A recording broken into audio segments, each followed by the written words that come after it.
Bill plus நாக்கு என்பதன் சரியான சொற்பொருள். புண்ணாக்குன்னு நம்ம சொல்கிறோம் தெரியுமா, மாட்டுக்கெல்லாம் புண்ணாக்கு வைக்கிறோம்ல, திட்டுறதுக்கும் பயன்படுத்துகிறோம்ல. அப்போ புண்ணாக்கு என்பது பேச்சு வழக்கு. இதற்கான தூய தமிழ் வார்த்தை என்ன வரும்? ஸோ பில் ப்ளஸ் நாக்கு இல்லை பின்னாக்குன்னு சொல்கிறாங்க. சரியா? ஸோ அப்போ இதுதான் கரெக்டு. இதை வந்து பின்னாக்குன்னு பயன்படுத்தலாம். இப்போ இந்த மூணில் எது சரி? இதுவும் சரி, இதுவும் சரி. இது ரெண்டும் ஈக்குவல் தான். இதுதான் இது, இதுதான் இது. ஒன்றும் இல்லை, இதை புணர்ச்சி விதிப்படி சேர்த்து தான் இது. இதுதான் பேச்சு வழக்கு, இது தப்பு. இது ரெண்டும் எழுத்து வழக்கு. எப்படி பில் ப்ளஸ் நாக்கு பின்னாக்கு? நம்ம புணர்ச்சி தான். பாருங்களேன், லகர லகர ஈற்று புணர்ச்சி வச்சு பாருங்க. ஒரு சொல்லோட இறுதியில் இல்லு இருந்து வருமொழி முதல்ல மெல்லின உயிர் மொழி இருந்தால் இல்லு இன்னா மாறுமா? அருள் பிளஸ் மொழி அருண்மொழியா? அப்போ பின் பின் பிளஸ் நாக்கா?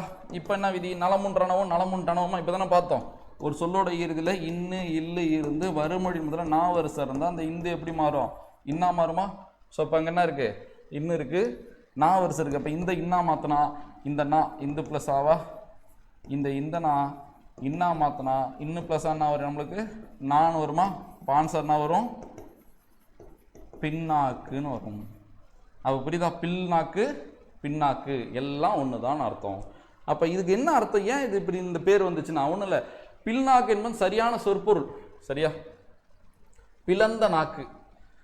சில பாம்போட நாக்கு பார்த்துட்டிங்கன்னா லைட்டாக சென்ட்ரல் லைட்டாக பிளந்த மாதிரி இருக்கும். அது பேர் தான் பில்நாக்குன்னு சொல்லுவாங்க, பிளந்த நாக்குன்னு சொல்லுவாங்க.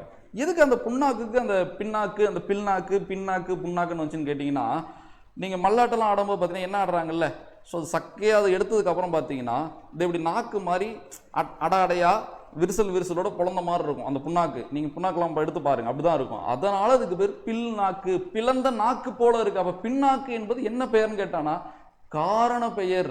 இப்பயாச்சும் உங்களுக்கு புரியுதா? புரிஞ்சு படிக்கிறதுக்கும் மனப்பாடம் பண்ணுறதுக்கும் மலையளவு வித்தியாசம் இருக்குது. புத்தகத்தில் இருக்கிற ஒரு 10 எடுத்துக்காட்டு தானே நீங்கள் இப்போ ஆன்சர் பண்ண முடியும். மனப்பாடம் பண்ணி படிச்சிருந்தா 10 தான் நீங்கள் ஆன்சர் பண்ண முடியும். பறவைனா காரண பேர்னு சொல்லலாம். சரியா? வேற ஒன்றும் கொடுத்தா அது பிடிக்குறி பேர் நீங்கள் சொல்லலாம். ஆனால் புரிஞ்சு படித்தா எதை கொடுத்தாலும் ஆன்சர் பண்ண முடியும், எதை கொடுத்தாலும் ஆன்சர் பண்ண முடியும். அதுதான் வெற்றி. அதை நோக்கி தான் நம்ம பயணம் போகுது. புரியுதா உங்களுக்கு? இப்போ அந்த பயணம் நாளைக்கே முடிய போகுது. நம்ம நல்ல டைம் இருக்குது. இது பேருந்து ஸ்டார்ட் பண்ணி 0லேருந்து கொண்டு போகிறதுனால அந்த உச்சத்தை நம்மளால் அடைய முடியும். அதுக்கு உங்கள் உழைப்பு ரொம்ப ரொம்ப முக்கியம். நான் சொன்ன மாதிரி. சரியா? உங்களுக்கு அந்த ஆர்வம் இருந்துக்கிட்டே இருக்கணும், கற்றுக்கணும்னு. சரியா? ஸோ அப்போ பிளந்த நாக்கு போல இருக்கிறதுனால அதுக்கு பேர் பில் நாக்குன்னு பேர் வந்து பில் ப்ளஸ் நாக்கு புணர்ச்சிப்படி பின்னாக்குன்னு வந்து அந்த பின்னாக்கு காலப்போக்கில் புண்ணாக்குன்னு மாறிடுச்சு.